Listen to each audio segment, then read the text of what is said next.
Hi friends, బాగున్నారా? చూడండి, ఈ వర్షం వారం రోజుల నుంచి అస్సలే వదలట్లేదండి. వేడి వేడి అన్నంలో మమ్మీ చేసిన టమాటా పచ్చడి వేసుకొని తినేసి ఆఫీస్కి స్టార్ట్ అయ్యాను. వెళ్తూ పెట్రోల్ కొట్టించుకున్నాను. ఈ రెయిన్ కోట్ వల్ల కొంచెం తడవకుండా వెళ్తున్నాను. ఇక వెళ్ళే దారిలో మా సార్ కాల్ చేశాడు. టుడే ప్లాన్స్ ఏంటి అని అడిగాడు. చెప్పేశాను. ఓకే, కరీంనగర్ రీచ్ అయ్యానండి. కస్టమర్ వాళ్ళకి మిల్క్ ఆర్డర్ ఉందండి. ఇది లాస్ట్ మన డెలివరీ. 2 లీటర్స్ మేడం వాళ్ళు 2 లీటర్ తీసుకుంటారు కరీంనగర్లో. వాళ్ళకి ఇచ్చేసాను. ఎంటీ బాటిల్ రిటర్న్ చేసుకొని ఆఫీస్కి వెళ్తున్నాను.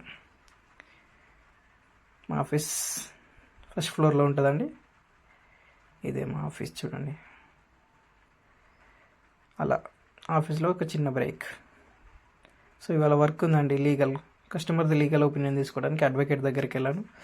ఇలా సాటర్డే హాఫ్ డే అనేసి తొందర వెళ్తాను అనుకున్నాను, బట్ లీగల్ కాడ లేట్ అయ్యేసరికి బాక్స్ తీసుకెళ్ళలేదు. సో బయటికి వెళ్ళాను. చూడండి, ఈ వర్షంలో వేడి వేడి మంచూరియా. చలో, నేను నెక్స్ట్ వీడియోకి వెళ్దాం. బాయ్.